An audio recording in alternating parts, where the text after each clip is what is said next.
You rock my soul. Thank you. Thank you for being here, all of you. So, I'm going to read all of these books to you while I talk. So, put your snooze on. Actually, yeah.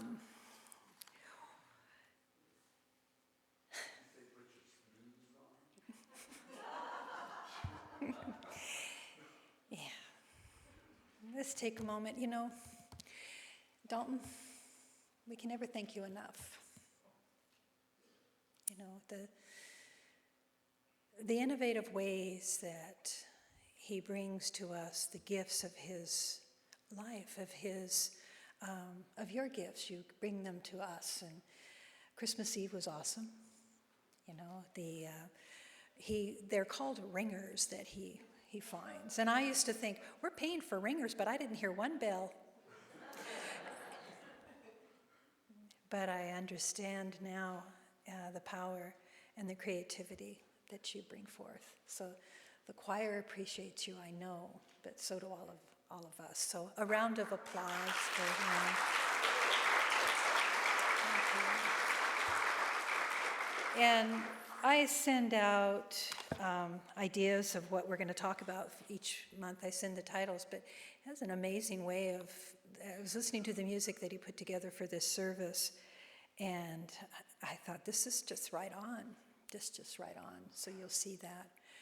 So the theme for today, the talk, is your sacred self. We spent a year. We started it off really delving into Wayne Dyer's book, The Sacred Self, and we ended it with Roger Teal's This Life is Joy. And an interesting thing, I was holding on to Jackson, the newest grandbaby boy, Sarah, Charlie's daughter Sarah's little Jackson, 1 month old, and I was holding on to him, and he's just so tiny, and I had his little body in my hand, and I said, so tell me what's in your pure consciousness. And he smiled as big as he could. And I thought, joy? And then he just smiled as big and radiant as any smile of joy I've ever witnessed. And I said, thank you for reminding me, because I forget. And then he just went back to just staring at me after we had that conversation. But this life is joy. And this journey of the sacred self and the beautiful reading of Mark Nepo, he's reminding us of this truth. Everyone has this inner life. We find our way through the inner life by coming together in community, telling our stories, sharing our stories, opening our heart, or not opening the heart, but guarding the heart. I don't want anybody to see that in me. And so it goes dormant, or it hides behind a doorway that we just kind of close off. Maybe they won't notice. But the pure joy, the life is joy, as we awaken the sacred self. This idea has followed me a lifetime. It's been a lifelong journey to discover, what is that? What is that? When I first read it in the Upanishads, when they said it's the Atman and it's the Brahman and it's this glorious light and it is this and it is this, and I kept thinking, I want that. I want that more than anything in life, and the doorway to that is through love. And I've had a great, rich life of love, but has also had, just like all of you, many moments of brokenheartedness, many moments of being shattered to the ground. Many moments of being so confused and so disappointed in the me that I was in company with. But the sacred self is always has a call. So everyone has this inner life. It's just a matter of opening it. There's a healing going on. And as we tap that heart space and we allow ourselves to get in tune with the Divine Mother, the Divine Father, the Divine Friend, name that which you call that sacred companion in your experience, you call that forward and you're on that journey. It's just a matter of opening that door.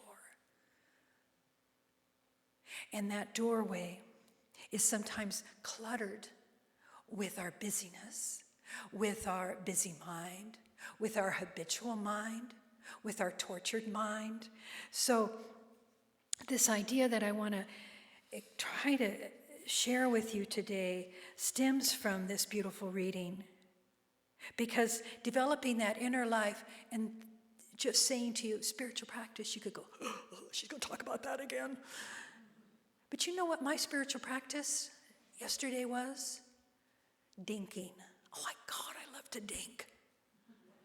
And Charlie said to me, are you going to work on your talk at all? And I said, I'm dinking. I'm dinking and I'm happy. You know, I was putzing away, putting away the manger scene and carefully tucking it away for the year and thinking about the different things that we went through this year. And I said, I'm looking forward to this talk. Well, then 3 o'clock came. And he goes, how's it going? I said, I hate this. I thought, what's that? I'm sorry, Mary. I really don't hate it. I don't want an editorial response on that. I'll take it back right now. I dislike this moment because all the things that I thought I was going to share disappeared. And I was empty, roaming around in my empty spaces of my heart going, I don't know what to say. It's all been said. This sacred self, this journey. So I went deeper into, looked at Gangaji, and I looked at some of the spiritual teachings of Ernest Holmes and Sri Aurobindo, and many of my go-to wisdom teachers of the heart. And I reread the last chapter of Your Sacred Self. And he subtitles it, Making the Decision to be Free. Making the Decision to be Free. So this idea, and there's this quote, and I'm going to say this wrong probably, Pierre Teilhard de Chardin? Close enough? Doesn't matter?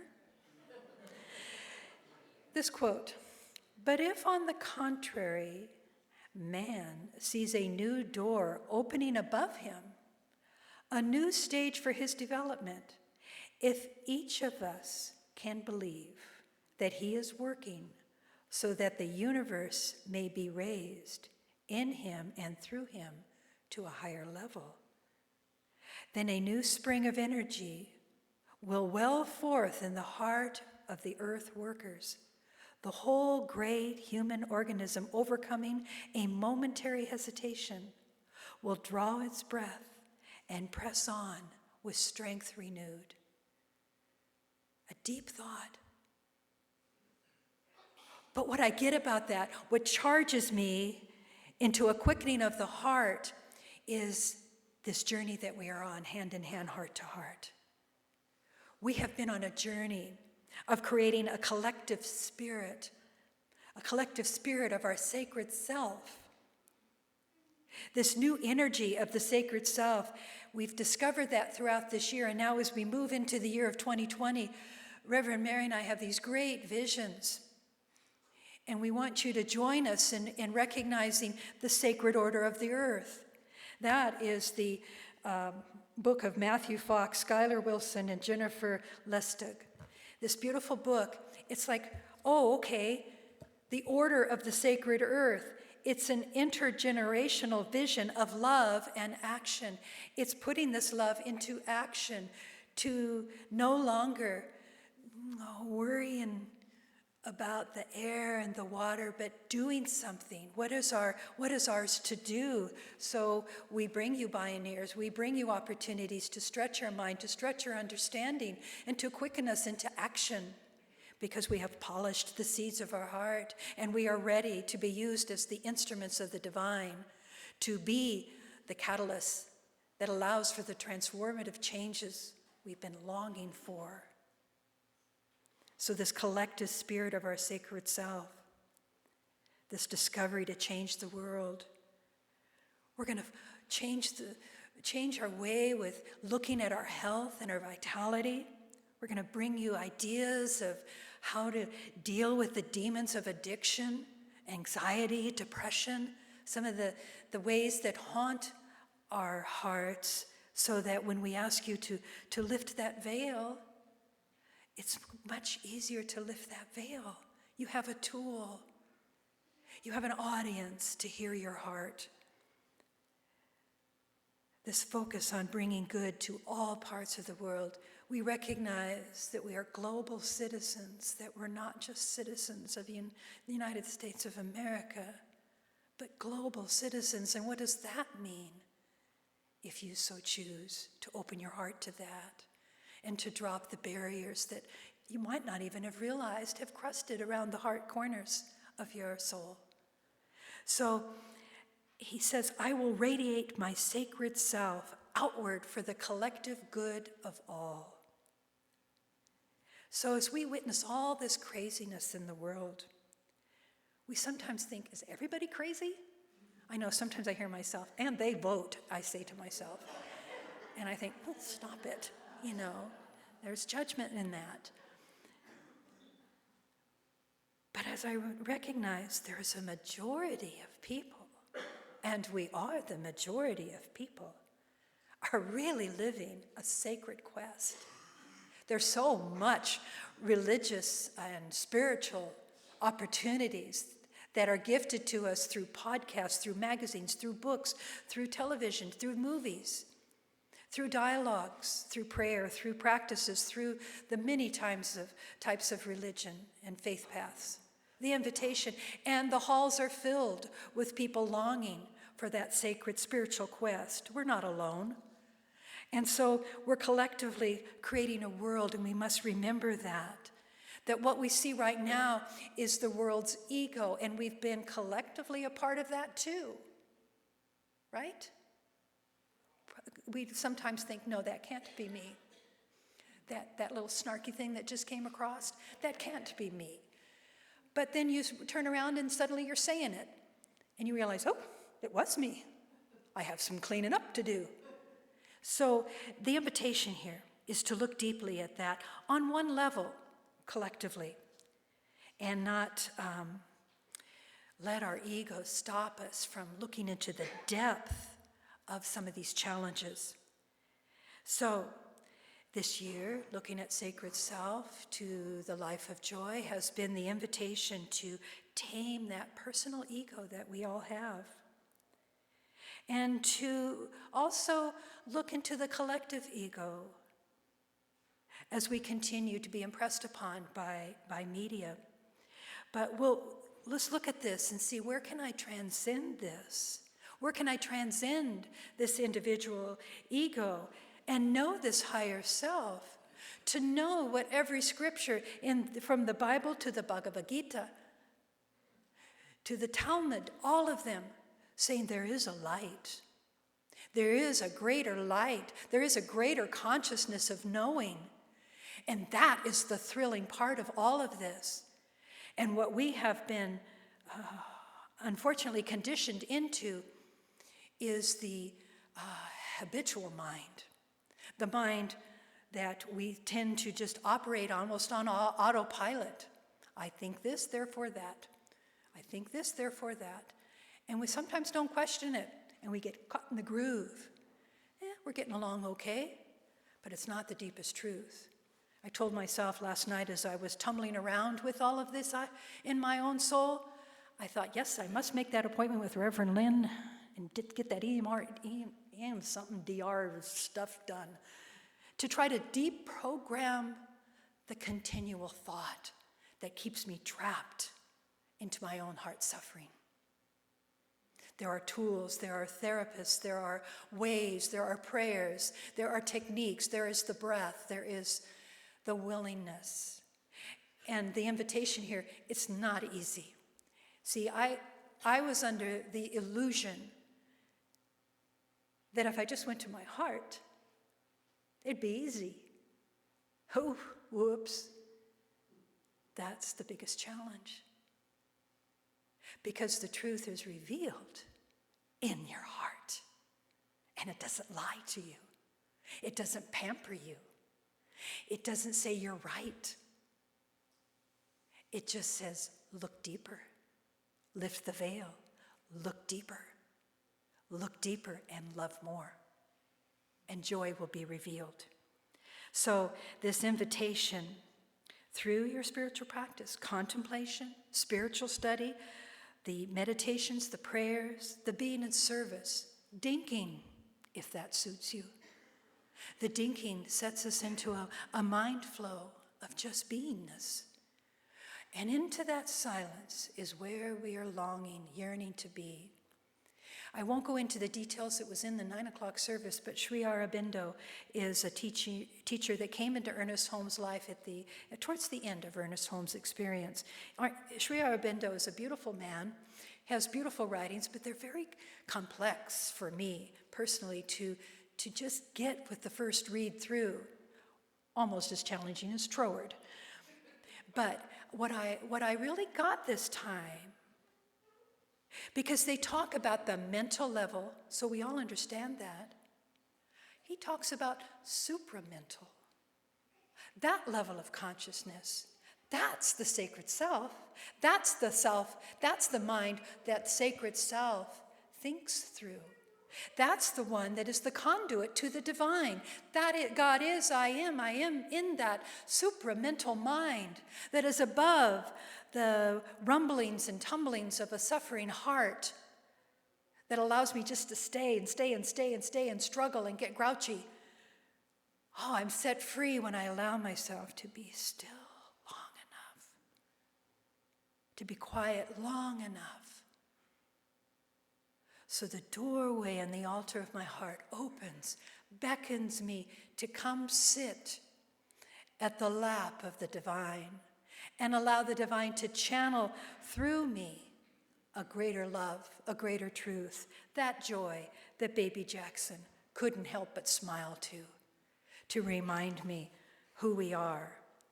So we rise above these demands of personal ego, and we align with these principles, and we strive for this deep, peaceful resolution, cooperative solutions, nonviolent communication with one another. We strive for tolerance and understanding. Reverend Lynn also sent me a great article about the Christian organization that was just standing up for a truth that they believed in. But what I liked about it was, let's have dialogue. Let's have prayer and go to the table and have dialogue. And I loved that. Yes, that's what nonviolent communication began with. Let's have a dialogue. Let's find our common ground. Let's find our truth. Let's find a place where we can sit and hold hands in love and embrace that knowing. So this common ground, living from the sacred self, you become the instrument of the divine that St. Francis said his holy prayer to, allowing us to be the instrument of the divine for this supramental state of being. So the individual consciousness, when we allow for that, we allow ourselves to shift, and we start to see a transformation in the world and in ourselves. And we recognize, I am the catalyst now for this great change. You are the light. God is the electricity flowing through you. You see? That great light that we're longing to be, we are that as we pull away the clusters of the veils around our heart that hide us from that knowing.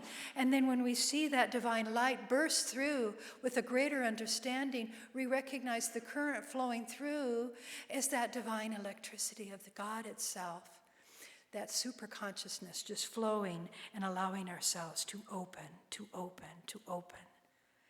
So you start to follow that guidance then. You trust that intuitive higher self over the false self as you plug into that flow. I am that I am. I'm no longer burdened by the mental impressions of torture I've put upon myself. I am more than that. And we start to feel ourselves peacefully moving with this life energy shifting us into some place that is positive, true, and real. And we decide, I am choosing the sacred path above all else. I am choosing over what my ego is saying might be a little easier if I tried it this way, if I stayed this way, if I took this pill, if I drank that other glass of wine. Might be easier. No. Don't follow those ego patterns. Put them down and stay true to the silence. And I love that invitation. As soon as we pause between words, we pause between the breath, you can feel it pulsing against you, this silence, this grace, this truth. So the question I ask you, do you want to stay on the edge or transform your viewpoint to see how kindness and love can intervene in service to humanity and to the planet as we work collectively in our sacred selves, instead of separating ourselves from the need of things we see, we shift and we participate.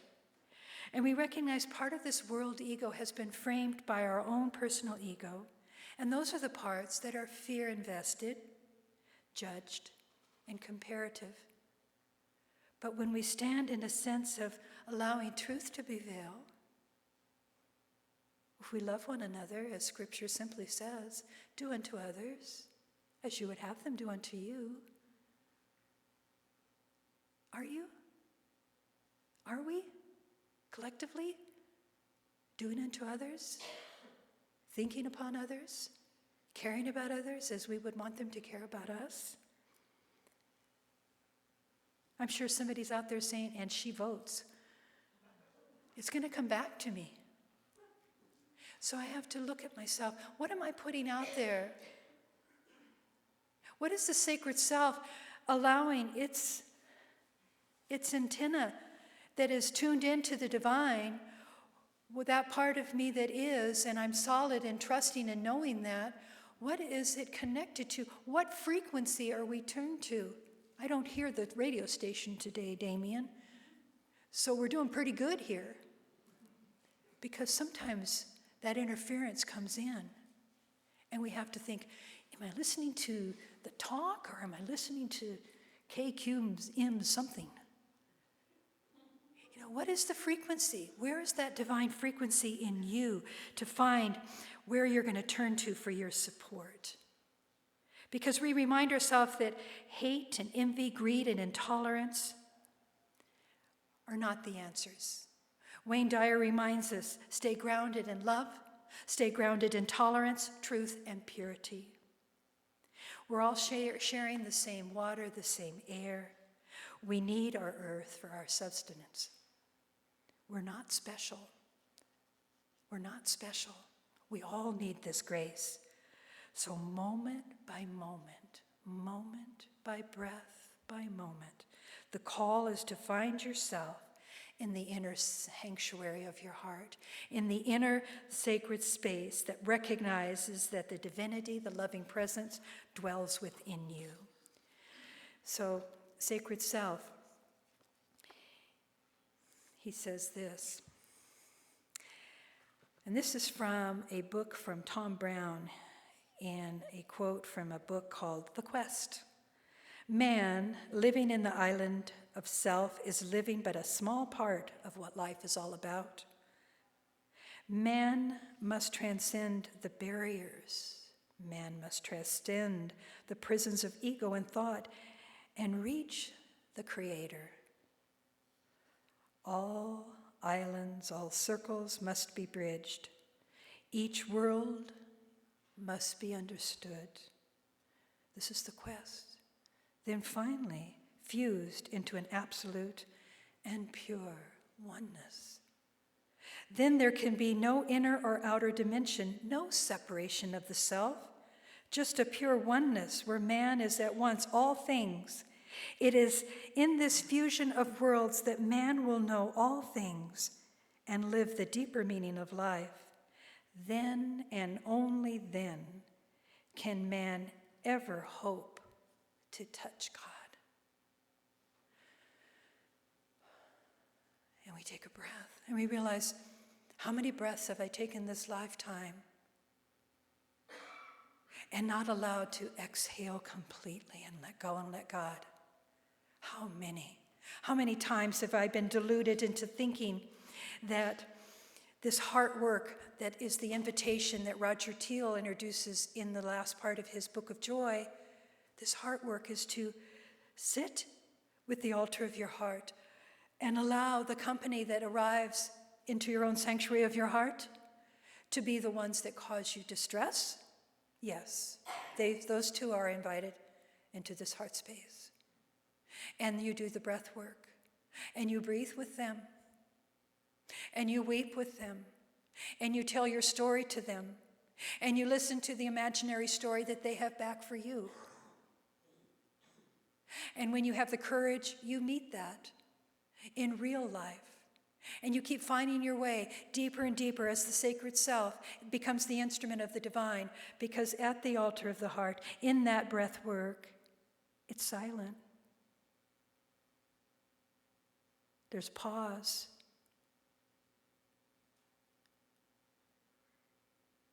It's really quiet in there. When all of those voices calm down, it's so quiet in there.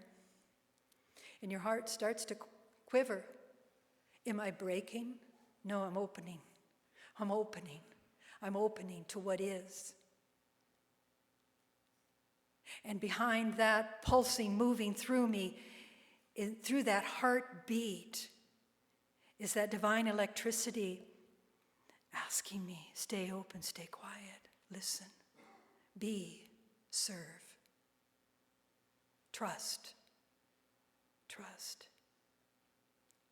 So generosity and discovering this interconnectedness through service to others will lift us and hold us hand in hand in that altar, in that sanctuary where we all arrive.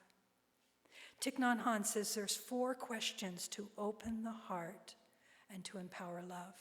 I leave you with these. Thich Nhat Hanh, 4 questions. Number 1, do I understand you enough?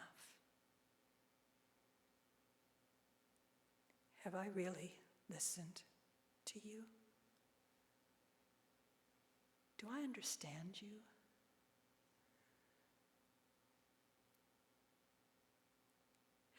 Number 2, do I water your seeds of suffering? Are we doing that to one another? Unknowingly harboring resentment, anger, blame, unforgiveness? Are those watering the seeds of suffering? Individually, collectively? Number 3, do I water your seeds of joy? When we leave one another's company throughout the week, are you inspired to smile deeply to the heart of grace and love? This last one, most important, number 4, please tell me how I can love you better.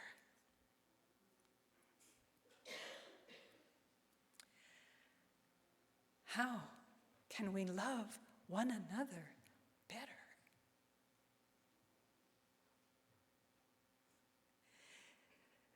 That takes me to the ground. That takes me down to the depth of the sacred self. And I reach back and I come back and I stand before you, sometimes criticized for the way I try to share. But it's the only way I know, is to completely, here I am, there you are. Tell me how I can love you any better, because I will do it. Not so you'll like me, but so that we can move ahead in the sacred self and change this world for these grandbabies, for these children. It's so important.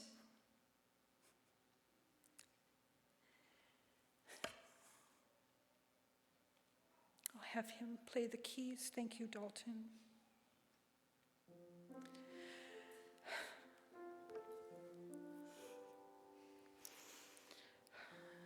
Roger Teal says, trust enough to let your heart open and allow the beloved to pour itself upon you and through you.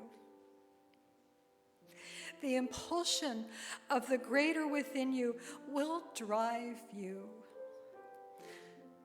May we all on this day let go once and for all in this decade of time, let go of feeling unworthy, unimportant, and unloved.